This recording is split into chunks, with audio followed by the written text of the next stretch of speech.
በስመ አብ ወወልድ ወመንፈስ ቅዱስ አሐዱ አምላክ አሜን። ስንክሳር ዘወርኀ ጥር። አንድ አምላክ በሆነ በአብ በወልድ በመንፈስ ቅዱስ ስም ጥር 6 በዚች ቀን የክብር ባለቤት ጌታችን ኢየሱስ ክርስቶስ ወደ ቤተ ግዝረት በመግባት የኦሪትን ሕግ ፈጸመ። ልሳነ እፍረት ሐዋርያው ጳውሎስ ጌታ ክርስቶስ በስጋው ግዝረትን ተቀበለ ለአባቶች የተሰጠውን ቃል ኪዳን ይፈጽም ዘንድ ብሎ እንደተናገረ ለብዙዎችም ጌታችን ወደ ቤተ ግዝረት እንዳልገባና እንዳልተገረዘ ይመስላቸው ነበር። እነርሱ እንዳሰቡት ሆኖ ቢሆን ኖሮ አይሁድ ታላቅ ምክንያትን የሚያገኙ በሆኑ ነበር። ጌታችን ግን የግዝረትን ሕግ ፈጸመ። ለእኛ በግዝረት ፈንታ የክርስትና ጥምቀትን ሰጠን። የፋሲካውንም ቂጣ በላ። በእርሱም ፈንታ ስጋውንና ደሙን ሰጠን። የከበረ ወንጌል 8ኛው ቀን በተፈጸመ ጊዜም ሕፃኑን ሊገዝሩት ወሰዱት። ሳትጸንሰው መልአኩ እንዳወጣለት ስሙን ኢየሱስ አሉት እንዳለ ንጽሕት ድንግል እመቤታችን ማርያም ጻድቅ አረጋዊ ዮሴፍን እንደ ሕጉ ልጄን እንዲገርዘውና ስሙንም እንድንሰይመው ብልህ የሆነ ገራዥ ሰው አምጣልኝ አለችው። ዮሴፍም ሄዶ የሚገርዝ ባለሙያ አመጣ።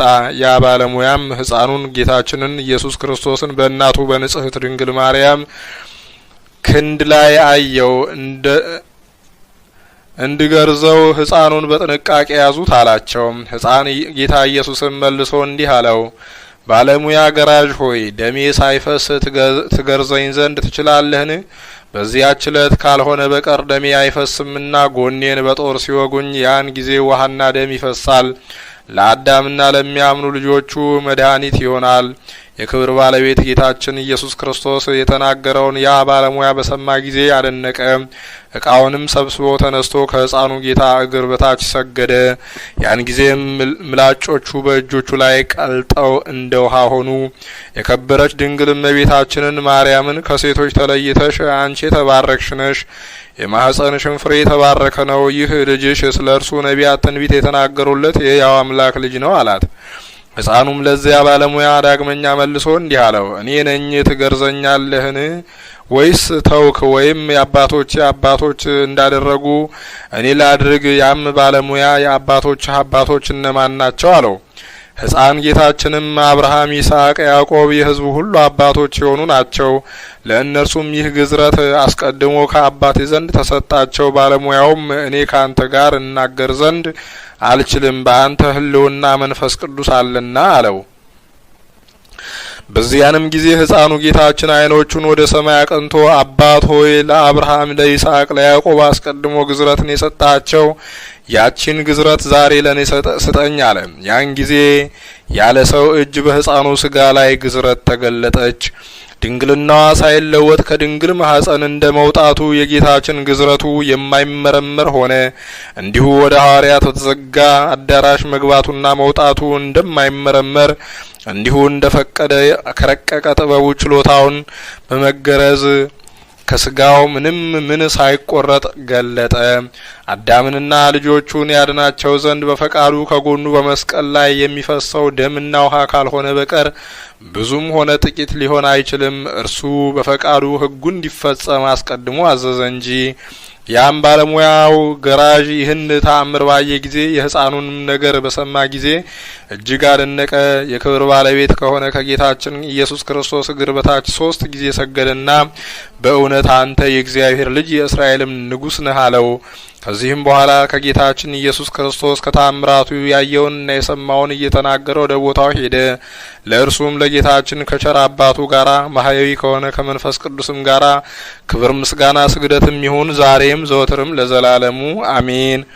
አርኬ ሰላም ለግዝረትከ በመዋዕል ሰሙን ከመትፈጽም ለሊከ ስርዓተ ኪዳን እንተ ወሀብከ እግዚኦ አመ ቀዳሚ ዘመን ግዝረተ መጥባህት ለወልደ ታራ ምእመን ወበእብነ እዝህ ለአውሴ መስፍን። በዚችም ቀን ዳግመኛ አባታችን የኖህ የእረፍቱ መታሰቢያ ነው። እርሱም ከአባታችን አዳም 10ኛ ትውልድ ነው።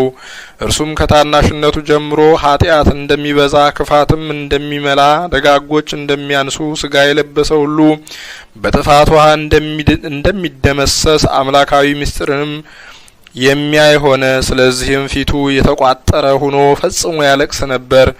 500 ዓመትም ድንግልናውን ጠብቆ በእግዚአብሔር ትእዛዝ ለአባታችን አዳም ስጋ ሲያገለግል ኖረ። ከዚህም በኋላ ሚስት እንዲያገባ ጌታ አዘዘው። ስጋ የለበሰ ሁሉ እንደሚደመሰስ ከእርሱ ዘር በቀር የሚተርፍ እንደሌለ ነገረው። የአቡዚር ልጅ የሆነች ሀይከል የምትባል ሴት አገባ። ወደ እርሷም 3 ጊዜ ገባ። ሴምን፣ ካምን፣ ያፌትን ወለዳቸው።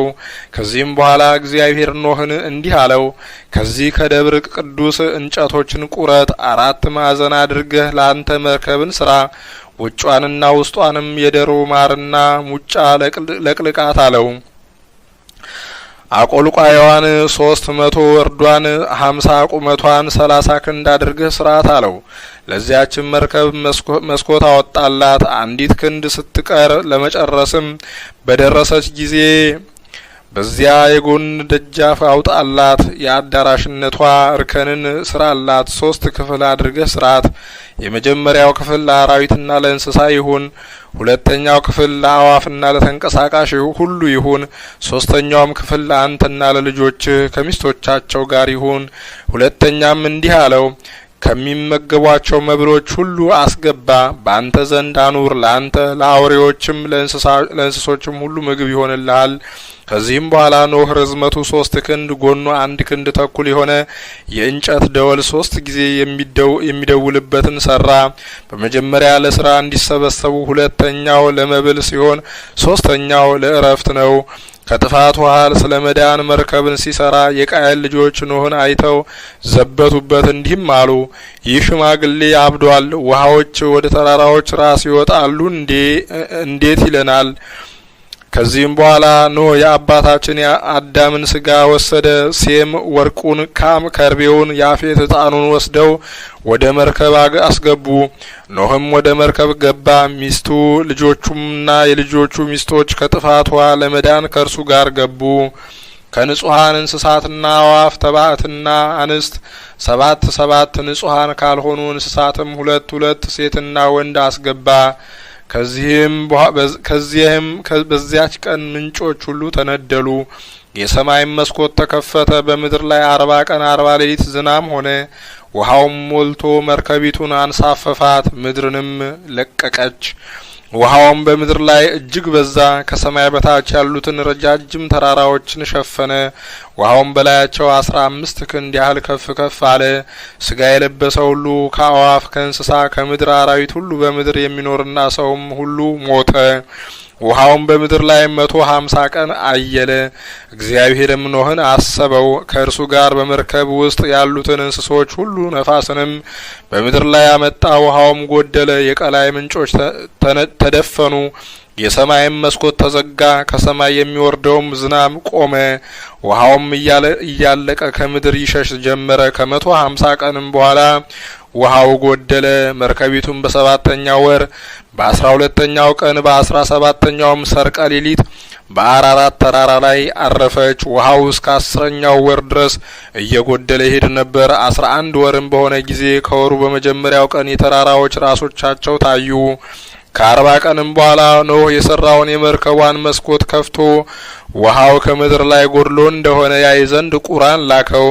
ሄደ፣ ግን ውሃው ከምድር እስካለቀ ድረስ አልተመለሰም። ከእርሱ ቀጥሎ ውሃው ከምድር ላይ ጎድሎ እንደሆነ ታይ ዘንድ ርግብን ላካት። እግሯንም የምታሳርፍበት ቦታ አላገኘችም። ወደ እርሱ ወደ መርከብም ተመለሰች። ውሃው በምድር ሁሉ ላይ ነበርና እጁን ዘርግቶ ወደ እርሱ ወደ መርከብ አስገባት። 7 ቀንም ቆይቶ ዳግመኛ ምድርን ታይ ዘንድ ርግብን ላካት። ርግብም በማታ ጊዜ ወደ እርሱ ተመለሰች። በአፏም የዘይት ቅጠል ይዛ ነበር። ኖህም ውሃው ከምድር ላይ እንደጎደለ አወቀ። 7 ቀንም ቆይቶ ዳግመኛ ርግብን ላካት። ደግማ ወደ እርሱ አልተመለሰችም። የኖህም እድሜ 601 ዓመት በሆነ ጊዜ በመጀመሪያው የወሩ መባቻ ውሃው ከምድር ላይ ተቋረጠ። ኖህም የሰራውን የመርከብ ድፍነት ገለጠ። ጨረቃ ሰርቅ ባደረገችበት በ12ኛው ቀን በሁለተኛው ወር ምድር ደረቀች። እግዚአብሔርም ኖህን አንተ ሚስትህም ልጆችህም የልጆችህ ሚስቶችም ካንተ ጋር ያለም ሁሉ ከመርከብ ውጡ አለው። ኖህም ወጣ፣ ሚስቱ፣ ልጆቹም የልጆቹም ሚስቶች ከእርሱ ጋር እንስሳቱም ሁሉ ወጡ። ኖህም ለእግዚአብሔር መሰዊያን ሰራ። ከእንስሳት ከአዋፍ ንጹሕ ከሆነው ሁሉ በመሰዊያው ላይ መስዋዕትን አቀረበ። እግዚአብሔርም መልካም መዓዛን አሸተተ። እግዚአብሔርም እንዲህ አለ፣ ስለ ሰው ክፋት ምድርን ሁለተኛ እንዳላጠፋ ተናገርኩ። በሰዎች ልቡና ክፋት ከሕፃንነታቸው ጀምሮ ሁልጊዜ ጸንቶ ኑሯልና ከዚህ በፊት እንዳደረግኩት ስጋ የለበሰውን በሕይወት ያለውን ሁሉ ዳግመኛ አላጠፋም። ምድር ጸንታ በምትኖርበት ዘመን ሁሉ ዘር፣ መከር፣ ቅዝቃዜና ሙቀት፣ በጋና ክረምት፣ መዓልትና ሌሊት አይቋረጥም። እግዚአብሔር ኖህንና ልጆቹን ባረካቸው፣ እንዲህም አላቸው፣ ብዙ ተባዙ፣ ምድርን ሙሏት፣ ግዟት። ከእናንተ ጋር ኪዳኔን አጸናለሁ። እንግዲህ ወዲህ ስጋ የለበሰ ሁሉ በጥፋት ውሃ አይሞትም። በእናንተና በእኔ መካከል በምድርም መካከል ለመሀል ላይ ምልክት አድርጌ ቀስቴን በደመና ውስጥ አኖራለሁ። ከጥፋትም በኋላ ኖህ ምድርን ይቆፍራት ያርሳትም ጀመር። የወይን ተክልን ተከለ። ወይን ጠጥቶም ሰክሮ በድንኳኑ ውስጥ ተራቆተ። የከነአን አባት ካም የአባታቸውን እርቃን አይቶ ሳቀ። ወደ ውጭ ወጥቶም ለሁለቱ ወንድሞቹ ነገራቸው። ያፌትና ሴም ልብስ ወስደው ሁለቱም በትከሻቸው ላይ አደረጉ። የኋሊት ሂደው የአባታቸውን እርቃን ሸፈኑ። ፊታቸውን ወደ ኋላ አዞሩ። የአባታቸውንም እርቃን አላዩም። ኖህም ከወይኑ ስካር በነቃ ጊዜ ታናሹ ልጁ ያደረገበትን ሁሉ አወቀ። ኖህም እንዲህ አለ፣ ከነአን የተረገመ ይሁን፣ ለወንድሞቹም ተገዥ አገልጋይ ይሁን። የሴም ፈጣሪ እግዚአብሔርም ይመስገን። እግዚአብሔርም የያፌትን አገር ያስፋ፣ በሴም ቤትም ይደር፣ ከነአንም አገልጋይ ይሁን። ኖህም ከጥፋቷ በኋላ 350 ዓመት ኖረ። የኖህም መላ እድሜው 950 ሆነ። በሰላምም አረፈ። ለእግዚአብሔርም ምስጋና ይሁን፣ እኛንም በጸሎቱ ይማረን፣ በረከቱም ከኛ ጋር ትኑር ለዘላለሙ አሜን። አርኬ ሰላም እብል ለኖህ በህቁ ምስለ ብእሲቱ ወደቂቁ በገቢረ ታቦት ለአሌሁ እለ ተሳለቁ በዝናመ ድምሳሴ ወማየ አይህ ሀልቁ ውእቱሰ አምሰጠ በጽድቁ። በዚችም እለት ነቢዩ ኤልያስ በሕይወት ሳለ በስጋ በእሳት ሰረገላ ወደ ሰማይ ያረገበት የመታሰቢያው ቀን ሆነ።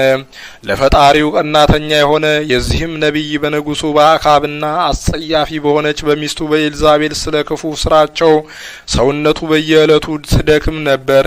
ከዚህም በኋላ መንፈሱ ተበሳጨች።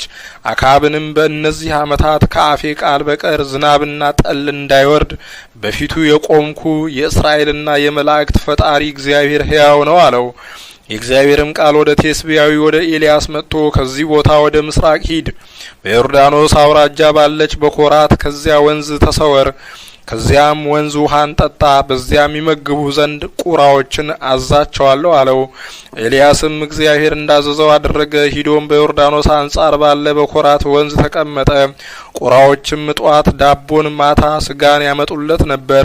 ከዚያም ወንዝ ውሃን ይጠጣል። ከብዙ ወራትም በኋላ ያ ወንዝ ደረቀ፣ ዝናብም በምድር ላይ አልዘነበም።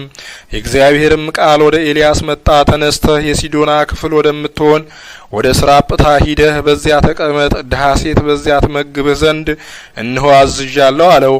ተነስቶ ወደ ስራጵታ ሂዶ ወደ አገር አደባባይ መግቢያ ሲደርስ በዚያ እንጨት ስትለቅም አንዲት ድሀ ሴትን አገኘ። ኤልያስ በኋላዋ ቁሞ ጠርቶ ጥቂት ውሃ በማሰሮ አምጭልኝ ልጠጣ አላት። እሷም ልታመጣ ሄደች። ዳግመኛም ከኋላዋ ጠርቶ እግረ መንገድሽን በእጅሽ ቁራሽ እንጀራን አምጭልኝ አላት። ያችም ሴት በማድጋ ካለ ፍኝ ሙሉ ዱቄት በማሰሮም ካለ ከጥቂት ዘይት በቀር እህል እንደሌለኝ ፈጣሪህ እግዚአብሔር ሕያው ነው። እነሆም ጥቂት እንጨትን እለቅማለሁ፣ ሄጄም ለልጄና ላንተ አዘጋጃለሁ፣ በልተነውም እንሞታለን አለችው። ኤልያስም በእግዚአብሔር መኒ ሂደሽ እንዳልሽ አድርጊ፣ ነገር ግን ለእኔ አስቀድመሽ ትንሽ አምባሻ ጋግረሽ አምጭልኝ፣ ለልጅሽና ላንቺ ግን ኋላ ታደርጊያለሽ አላት። እግዚአብሔር እንዲህ ብሏልና በምድር ላይ ዝናብን እስቲያዘንብ ድረስ በማድጋሽ ያለ ዱቄትሽ በማሰሮሽም ያለች ዘይትሽ አታልቅም አላት። ያቺም ሴት ሂዳ አዘጋጀች። እሷና እሱ ልጇም በሉ። ከዚህም በኋላ የባለቤቷ የዚያች ሴት ልጅ ታመመ። ነፍሱ ከስጋው እስከምትለይ በሽታው ጸናበት። ያቺም ሴት ኤልያስን ኃጢአቴን አዘክረህ ልጄ ይሞት ዘንድ ወደ እኔ የመጣህ ነቢይ እግዚአብሔር እኔ ካንተ ምን አለኝ? አንተስ ከኔ ምን አለህ? አለችው። ኤልያስም ያንን ልጅሽን ስጭኝ ብሎ ከእቅፏ ላይ አንስቶ እሱ ወደሚያድርበት ሰገነት አውጥቶ በአልጋው ላይ አስተኛው። ኤልያስም ወዮልኝ አቤቱ እኔ በዚች ድሃ ሴት ዘንድ አድሬያለሁና አንተ ግን ተቆጥተህ ልጇን ገደልክባት። አቤቱ የዚችን ሴት ጩኸቷን ስማት አለ። በዚያም ልጅ ላይ 3 ጊዜ እፍ አለበት። እግዚአብሔርንም አቤቱ ፈጣሪ የዚህ ልጅ ነፍሱ ከስጋው ጋር ተዋሃድ ብሎ ለመነው። እግዚአብሔርም የኤልያስን ልመናውን ሰማው። የዚያም ልጅ ነፍሱ ከስጋው ጋር ተዋህዳ ዳነ። ይህም ሕፃን ነቢይ ዮናስ እንደሆነ ይነገራል። ከዚህም በኋላ እግዚአብሔር ኤልያስን በምድር ላይ ዝናምን አዝንማለሁና ሂደህ ለአካብ ተገለጥለት ብሎ አዘዘው። ኤልያስም ወደ አካብ ሄደ። አካብም ኤልያስን ባየው ጊዜ እስራኤልን የምትገለባብጣቸው አንተ ነህን አለው።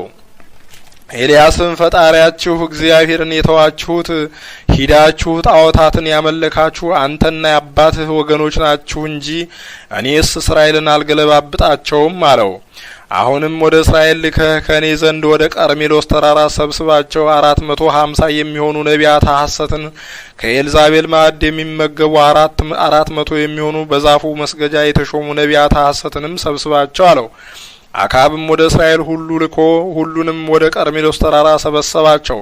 ኤልያስም ወደ እስራኤል ሁሉ ቀርቦ እግዚአብሔር ፈጣሪ ከሆነ እርሱን አምልኩ፣ ቤል አምላክ ከሆነ እርሱን ተከተሉ፣ እስከ መቼ ድረስ በሁለቱ ስህተታችሁ ትጠራጠራላችሁ አላቸው። ኤልያስም ሕዝቡን የእግዚአብሔር ነቢይ እኔ ብቻዬን ቀርቻለሁ፣ የጣዖቱ ነቢያት 450 በዛፉም መስገጃ የተሾሙት እነሆ 400 ናቸው። 2 ወይፈኖችንም ይስጡን። እነርሳቸውም አንዱን መርጠው አርደው በየብልቱ አወራርደው በእንጨቶቹ ላይ ይከምሩት፣ እሳትን ግን አያንድዱ። እኔም 2ኛውን ወይፈን አርዳለሁ፣ እሳትንም አላነድም። እነርሳቸው የጣዖቶቻቸውን ስም ይጥሩ፣ እኔም የፈጣሪን የእግዚአብሔርን ስም እጠራለሁ። ከእርሳቸው እሳትን ከሰማይ ያወረደ ፈጣሪ ነው አላቸው። ሕዝቡም መልካም ቃል ተናገርክ ብለው መለሱለት። እነርሱም የመረጡትን በሬ ለአማልክቶቻቸው አስቀድመው መስዋዕትነትን አቀረቡ፣ ግን የተቀበላቸው የለም። ኤልያስም መስዋዕቱን ባቀረበ ጊዜ ከእግዚአብሔር የታዛ እሳት ከሰማይ ወርዳ መስዋዕቱን፣ እንጨቱን፣ በጉድጓዱ ያለው ውሃውንም አቃጠለችው፣ መሬቱንም ላሰችው። ኤልያስም ሕዝቡን እንዲህ አላቸው፣ ጣዖቱን የሚያገለግሉ ነቢያት ሐሰትን ያዟቸው፣ ከእነርሱም የሚያመልጣችሁ አይኑር አላቸው። ሕዝቡም ነቢያት ሐሰትን ያዙ። ኤልያስም ቂሶን ወደሚባል ወንዝ አውርዶ እየወጋ ጣላቸው። ከዚህም በኋላ ዝናብ ዘነበላቸው፣ ደስ ብሏቸው ምስጉን እግዚአብሔርን አመሰገኑት። አካብም ለሚስቱ ኤልዛቤል ኤልያስ ያደረገውን ሁሉ አሳፋሪዎች ነቢያቶችንም በጦር ወቅቶ እንደገደላቸው ነገራት። ባልኖርባት አንተ ኤልያስ ኑረህባት፣ አንተ ባትኖርባት እኔ ኤልዛቤል ኑሬባት፣ ነገ ይህን ጊዜ ሰውነትህን ከነሳቸው እንዳንዱ ሰውነት ባላደርጋት የያዘችውን ጥላ አማልክቶቼ እንዲህ ይጣሉኝ እንዲህም ይግደሉኝ ብላ ወደ ኤልያስ ላከች። ስለዚህም ኤልያስ እጅግ አዝኖ እንዲህ አለ፣ አቤቱ ነቢያቶችህን ገደሉ፣ መሰዊያዎችህንም አፈረሱ፣ እኔም ብቻዬን ቀርቻለሁ። ነፍሴንም ሊገድሏት ይሿታል። እግዚአብሔርም ለጣዖት ያልሰገዱ ለእኔ 7000 ሰዎችን አስቀርቻለሁና አትፍራ፣ ያንተንም ነፍስ ማንም ሊወስዳት የሚችል የለም። ነገር ግን በስጋ ሕያው እንደሆንክ ወደ ሰማይ አወጣሃለሁ አለው። አካብም ከሞተ በኋላ የሞአብ ሰዎች አመጹ። አካዚያስም ታሞ በሰማሪያ ባለ እልፍኙ ተኛ። ከዚህች በሽታዬ እድን እሞትም እንደሆነ ወደ አቃሮን ጣዖት ወደ ዝንቡ ካህን ሄዳችሁ ጠይቁልኝ ብሎ መልእክተኞችን ላከ። እነርሱም ሊጠይቁለት ሄዱ። ነቢዩ ኤልያስም መልእክተኞቹን በዚህ ደዌ እንደምትሞት እወቅ ብላችሁ ለንጉሳችሁ ንገሩት አላቸው። ንጉሱም ኤልያስ እንደሆነ አውቆ ይጠሩት ዘንድ ከ50 ወታደሮች ጋር የ50 አለቃውን ላከ። ሂደውም በተራራው ራስ ተቀምጦ አገኙት። አለቃውም ነቢየ እግዚአብሔር ሆይ ንጉስ ይጠራሃል፣ ፈጥነህ ውረድ ና አለው። ኤልያስም የእግዚአብሔር ነቢይ ከሆንኩ እሳት ከሰማይ ወርዳ አንተንና ወገኖችህን ታቃጥላቸው አለው። እሳትም ወርዳ እርሱንና 50ውን ወታደሮች አቃጠለቻቸው። ንጉሱም ዳግመኛ ካለቃቸው ጋር 50 ሰዎችን ወደ እርሱ ላከ። አለቃቸውም የእግዚአብሔር ነቢይ ንጉስ ይጠራሃልና ፈጥነህ ውረድ አለው። ኤልያስም እኔ የእግዚአብሔር ነቢይ ከሆንኩ እሳት ከሰማይ ወርዳ ታቃጥልህ ከአንተ ጋር ያሉትን 50ውንም አለው። እሳትም ከሰማይ ወርዳ አቃጠለቻቸው። ከዚህም በኋላ ንጉሱ 3ኛ የ50 አለቃ ላከ። እርሱ ግን ወደ ነቢዩ ኤልያስ በትህትና መጥቶ ሰገደለት። የእግዚአብሔር ነቢይ ሆይ ተገዛሁልህ፣ ሰውነቴ በፊትህ ትክበር፣ የእነዚህም የባሮችህ ሰውነት ትክበር አለው። ኤልያስም ተነስቶ ወረደ፣ ከእሳቸውም ጋር ወደ ንጉሱ ሄደ። ንጉሱንም እንዲህ ብሎ ተናገረው። እግዚአብሔር እንዲህ አለ፣ ቃልን ከጣዖት ትጠይቅ ዘንድ የእስራኤል ፈጣሪ የለምን? ወደ አቃሮን ጣዖት ወደ ዝንቡ ካህን እንዴት ላክህ? ነገሩ እንዲህ አይደለም፣ በዚያ ሞትን ትሞታለህ እንጂ ከተኛህበት መኝታ አትነሳም አለው። ወዲያውኑ ሞተ። ከዚህም በኋላ እግዚአብሔር ኤልያስን ወደ ሰማይ በሚያወጣበት ጊዜ ኤልሳዕና ኤልያስ ከገልጊላ ተነስተው ሄደው ወደ ዮርዳኖስ ደረሱ። ኤልያስም መጠምጠሚያውን አውርዶ ጠቅልሎ የዮርዳኖስን ውሃ መታበት። ውሃውም ተከፍሎ ወዲያና ወዲህ ቆመ። ሁለቱም ሁሉ በደረቅ ተሻገሩ። ወጥተውም በምድረ በዳ ቆሙ። ኤልያስ ኤልሳዕን ካንተ ተለይቼ ወደ ሰማይ ሳልወጣ አደርግልህ ዘንድ የምትሻውን ለምነኝ አለው። ኤልሳዕም ኤልያስን በአንተ ያደረ ሀብተ መንፈስ ቅዱስ እጥፍ ሆኖ ይደርብኝ አለው። ኤልያስም ኤልሳዕን ድንቅ ነገርን ለመንከኝ፣ ነገር ግን ካንተ ተለይቼ ወደ ሰማይ ሳርግ ብታየኝ ይሁንልህ፣ ባታየኝ ግን አይሆንልህም አለው። በዚያንም ጊዜ የእሳት ሰረገላና የእሳት ፈረስ መጣ፣ ወደ መካከላቸውም ገብቶ አራራቃቸው። ኤልያስም እንደዚህ በንውጽውጽታና በጥልቅ ነፋስ ወደ ሰማይ አረገ። ኤልሳዕም አይቶ የእስራኤል ኃያላቸውና ጽናታቸው አባ አባ ብሎ ጮኸ። ከዚህ በኋላ ዳግመኛ አላየውም። ልብሶቹንም ለሁለት አድርጎ ከፈላቸው። ኤልያስም ለኤልሳዕ መጠምጠሚያውን ጣለለት፣ በኤልሳዕም ራስ ላይ ወረደ። የኤልያስም ሀብተ መንፈስ ቅዱስ በኤልሳዕ ላይ እጥፍ ሆኖ አደረ። ኤልያስም የሰራውን ተአምራት ኤልሳዕ እጥፍ አድርጎ ሰራ። ይህም ኤልያስ በኋላ ዘመን ከሄኖክ ጋር ይመጣ ዘንድ አለው። ሐሳዊ መሲህንም ይቃወሙታል፣ እርሱም ይገድላቸዋል። በድናቸውም በአደባባይ ተጥሎ 3 መዓልት 3 ሌሊት ይቆያል። ከዚህም በኋላ ይነሳሉ፣ የሙታን ትንሣኤም ይሆናል። ይህም ኤልያስ እውነተኛ ነቢይ አስቀድሞ የነበረ በኋላም የሚገለጽ ነው። በብሉይ ዘመንም ኑሮ በበረሃ ውስጥ ነበር። ለእግዚአብሔርም ምስጋና ይሁን። እኛንም በዚህ ነቢይ ኤልያስ ጸሎት ይማረን፣ በረከቱም ከኛ ጋር ትኑር ለዘላለሙ አሜን።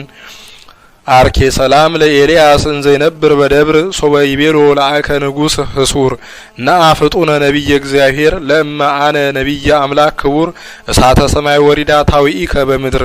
በዚህችም ዕለት የከበረ አባት የእስክንድሪያ አገር ሊቀ ጳጳሳት አባ ወርኪያኖስ አረፈ። እርሱም ለአባቶች ሊቃነ ጳጳሳት 8ኛ ነው።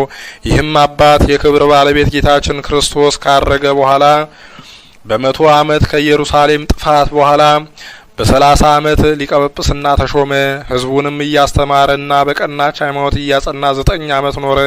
ብዙዎች አረማውያንና ከሃዲያንን እግዚአብሔርን ወደ ማወቅ መለሳቸው። የክርስትና ጥምቀትንም አጠመቃቸው። በወንጌል ትምህርትም ልቡናቸውን ብሩህ አደረገ።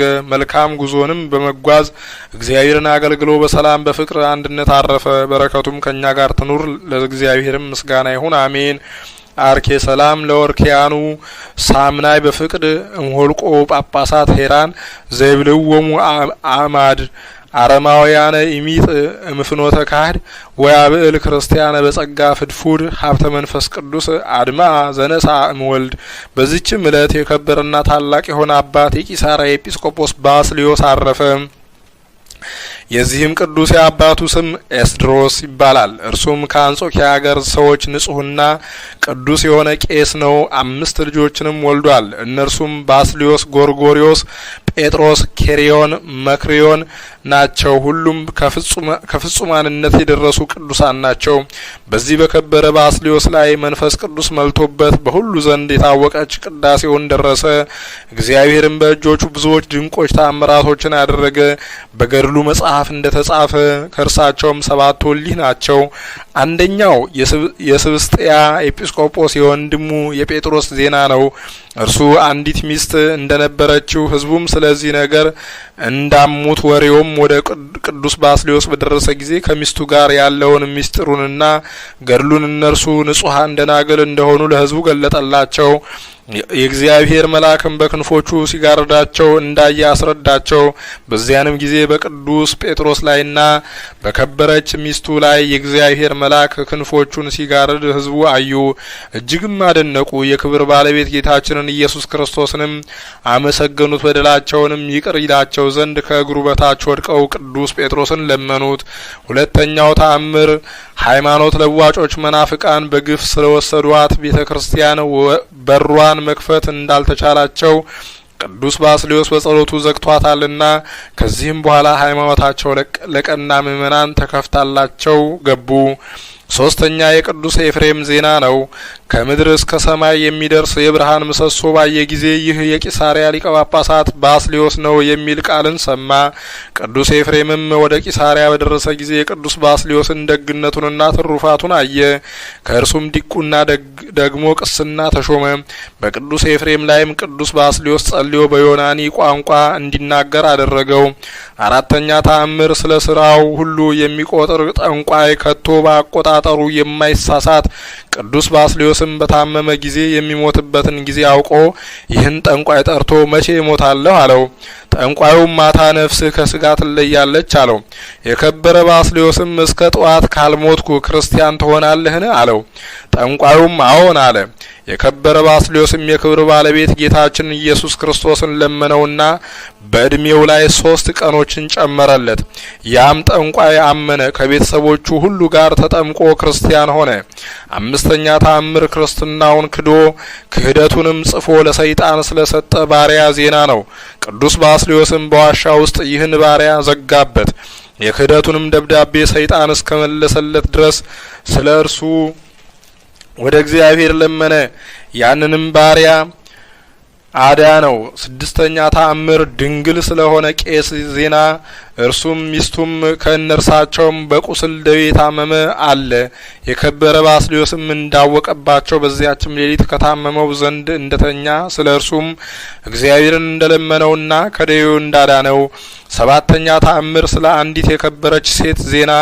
እርሷም ኃጢአቷን ሁሉ ጽፋ በክርታስ አሽጋ ኃጢአቷ ሁሉ እስከሚደመሰስ እንዲጸልይላት ቅዱስ ባስልዮስን ለመነችው። ከአንዲት በደል በቀር ኃጢአቶቿ ሁሉ እስከተደመሰሱ ድረስ ጸለየላት። ወደ ቅዱስ ኤፍሬምም እንድትሄድ አዘዛት። ቅዱስ ኤፍሬምም ወደ ቅዱስ ባስልዮስ ሳይሞት ፈጥነሽ ተመለሺ፣ የካህናት ሁሉ አለቃ ስለሆነ የሚደመስስልሽ እርሱ ነውና ብሎ ነገራት። በተመለሰችም ጊዜ ሙቶ በአልጋ ተሸክመው ወደሚቀብሩበት ሲወስዱት አገኘችው። መሪር ልቅሶም አልቅሳ ያንን ክርታስ ከአስከሬኑ ላይ ጣለችው። በደሏም ተደመሰሰላት። ሕዝቡም ሁሉ ይህን ድንቅ ስራ አይተው እጅግ አደነቁ። ለሚፈሩት ይህን ታላቅ ጸጋ የሚሰጥ እግዚአብሔርን አመሰገኑት። ይህ የከበረ ባስልዮስ በዚህ መጽሐፍ ውስጥ ከጻፍነው ሌላ ብዙዎች ድንቆች ታምራቶችን አድርጓል። ብዙዎችንም ተግሳጾችንና ድርሳናትን ለመነኮሳትም ትምህርቶችን ደርሷል።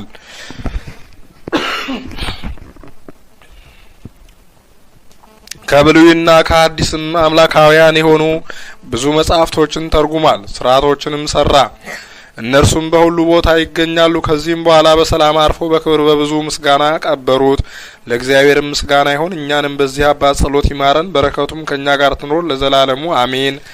አርኬ ሰላም እብል ብእሲ ሀዳፈ ዘየአምር ምሳሌ ወስዋሬ ነገር ዘተርፈ ስለታ አሐቲ ብእሲት ባስልዮስ ተወክፈ ደምሰሰ በሕይወቱ ዘኃጣዊሃ መጽሐፈ ወድህረ ሞቱ አሐደ ዘተርፈ። በዚህችም ቀን በበረሃ 60 ዘመናት የኖረ አባ ሙሴ አረፈ። እርሱም የቅዱሳንን ልቡና ከማየቱ የተነሳ አደነቀ። ፊቱም ተለውጦ እንደ እሳት ፍም ሆነ። በረከቱም ከእኛ ጋር ትሁን። ለእግዚአብሔር ምስጋና ይሁን አሜን። አርኬ ሰላም ለሙሴ ዘነበረ ገዳመ ስሳ አክራመ በዛቲ ዕለት እንዘ ይነውም ንዋመ እስከ እምርእዮቱ አልባ በቅዱሳን ተደመ ወተውላጠ ገጹ እንተኮነ ፍህመ። ክብር ምስጋና ይሁን አንድ አምላክ ለሚሆን ለአብ ለወልድ ለመንፈስ ቅዱስ ዛሬም ዘወትርም ለዘላለሙ አሜን።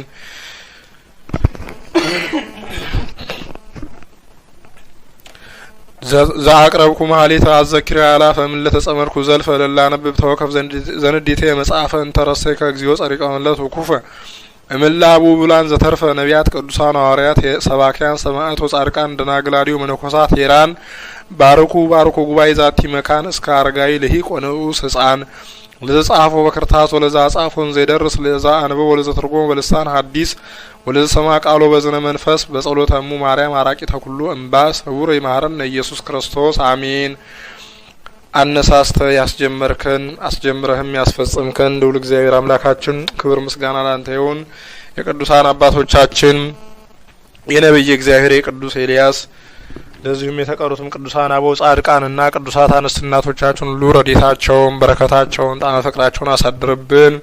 ሰላም ያዋልከን አምላካችን ሰላም አሳድረን፣ ሰላም ያሳድርከን፣ ሰላም ዋለን በቸርነት ጠብቀ ለመንግስት የበቀን አድርገን ከመከራ ስጋ ከመከራ ነፍስ ሰውረህ በዳግም ምጽአት በመጣ ጊዜ ነው ሀቤ ብሩካኑ ላዌ ከምትላቸው ከጻድቃን ቅዱሳን ጋር ትደምረን ዘንድ ቅዱሱን ገናናውን ስምህን በእኛ በኃጥአን ባሮች አንደበት እንዲህ በማለት እንጠራሃለን። አባታችን ሆይ በሰማያት የምትኖር ስምህ ይቀደስ፣ መንግስትህም ትምጣ፣ ፈቃድህ በሰማይ እንደሆነች እንዲሁም በምድር ትሁን። የዕለት እንጀራችንን ስጠን ዛሬ፣ በደላችንን ይቅር በለን እኛም የበደሉንን ይቅር እንደምንል፣ አቤቱ ወደ ፈተናም አታግባን ከክፉ ሁሉ አድነን እንጂ መንግስት ያንተ ናትና ኃይል፣ ክብር፣ ምስጋና ለዘላለሙ አሜን። እመቤታችን ቅድስት ድንግል ማርያም ሆይ በመልአኩ በቅዱስ ገብርኤል ሰላምታ ሰላም እንልሻለን። በሐሳብሽ ድንግል ነሽ፣ በስጋሽም ድንግል ነሽ። አሸናፊ እግዚአብሔር እናት ሆይ ሰላምታ ላንቺ ይገባሻል። ከሴቶች ሁሉ ተለይተሽ አንቺ የተባረክሽ ነሽ፣ የማኅፀንሽም ፍሬ የተባረከ ነው።